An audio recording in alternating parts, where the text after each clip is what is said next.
আজকে আমি নিয়ে চলে এলাম। দেখুন, এখানে নিয়েছি আমি 3টা ডিম, আর এখানে নিয়ে এলাম মুসুর ডাল 250 গ্রাম, আর এখানে নিয়েছি চাল 500 গ্রাম।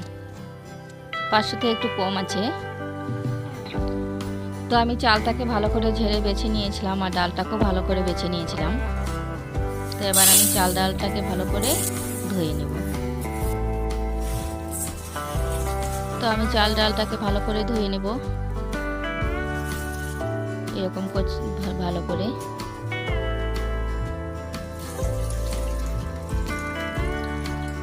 তো এখানে আমি রেশনেরই চাল নিয়েছি, আপনারা আপনাদের মন মতো চাল নিতে পারবেন।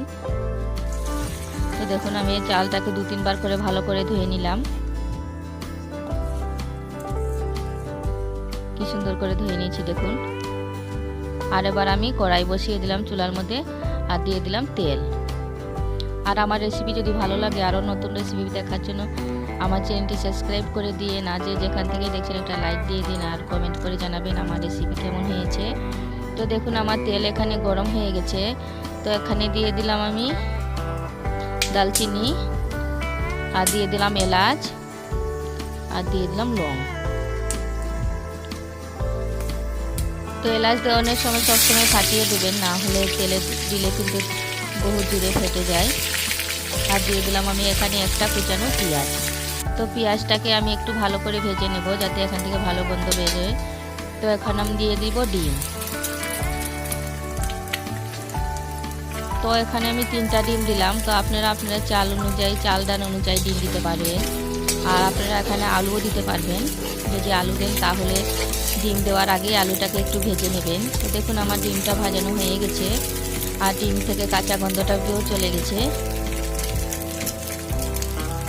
তখন আমি দিয়ে দিলাম এখানে আদা বাটা। আমি এখানে 1 ইঞ্চি দিয়েছি আদা বাটা, আর 6-7 কলির মতো দিয়েছি রসুন, আর দিয়ে দিলাম 1 চামচ জিরা, আর দিয়ে দিলাম ধনে 1 চামচ, আর দিয়ে দিলাম হলুদ দিয়ে দিলাম রং অনুযায়ী, আর গুঁড়া মরিচ দিয়ে দিলাম একটু ঝাল অনুযায়ী, আর দিয়ে দিলাম লবণ এখানে আমি স্বাদ মতো। তো সব দিয়ে আমি একটু জল দিয়ে দেবো, যাতে মশলাটা ভালো করে কষে যায়। তো দেখুন, আমার মশলাটা কষানো হয়ে গেছে। তো এখানে আমি দিয়ে দিলাম গরম মশলা 1 চামচ, আর এখন দিয়ে দিলাম ধুয়ে রাখা চাল ও ডালগুলো। তো দিয়ে আমি ভালো করে নেড়ে চেড়ে নেব। তো দেখুন, আমার চালটা বেশ ভাজা ভাজা হয়ে গেছে। চালটার থেকে যখন চটচট শব্দ আসে, তখন মনে করবেন চালটা ভাজা হয়ে গেছে। তো এখানে আমি দিয়ে দিলাম জল। তো এখানে আমি 2 লিটার থেকে জল বেশি দিয়েছি। তো দেখুন, আমার খিচুড়ি বেশ হয়ে গেছে। তো এবার আমি ঢাকনাটা,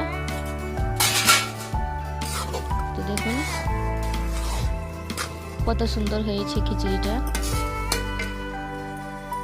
কি দারুণ দেখতেও, আর খেতেও খুব টেস্টি হয়। কি সুন্দর দেখাচ্ছে দেখুন। তো কারেন্টের জন্য একটু কম দেখাচ্ছে না, এমনিতে খুব সুন্দর হয়েছে। তো এবার আমি খিচুড়িটাকে বের করে নেব। আর আমাদের এখানে খুব বৃষ্টি, আজকে বেশ কয়েকদিন ধরে খুব বৃষ্টি হচ্ছে। তো আর আমার রেসিপি দেখার জন্য আমি সবাইকে অনেক অনেক ধন্যবাদ জানাই।